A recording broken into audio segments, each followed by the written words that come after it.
Yay! All right. So I picked that for a few reasons. It didn't really occur to me just how much that song meant to me until Little Richard died, which was just last year, right? It was 2020. Yeah. Yeah.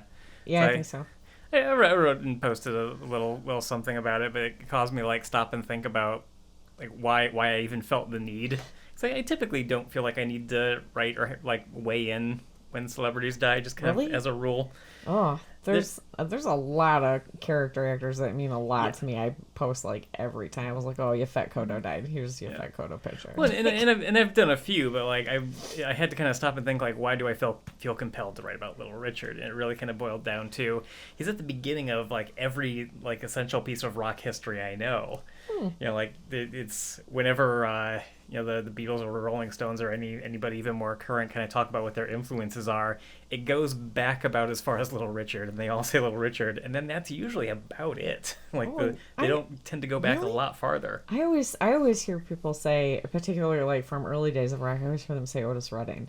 Sure, yeah. Yeah. And like they'll cite blues Interesting. guys, but like as like a strictly like genre rock guy goes, while Chuck Berry and a lot of others deserve as much credit, like Little Richard is the one that in my mind uh, was a unifying force, maybe above the others. Oh. And so he has this place on that list for partly that and partly because I think that's the first music I really noticed, and it's something that like is definitely in our DNA from birth because it's just a song that's always been on the radio.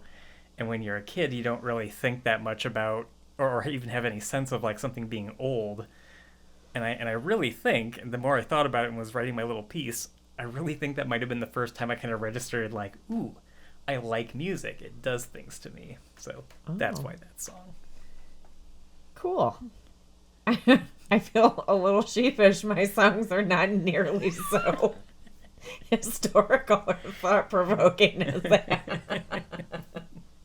I'm like, I like this one because it makes me feel spooky. Like, like That's a good reason.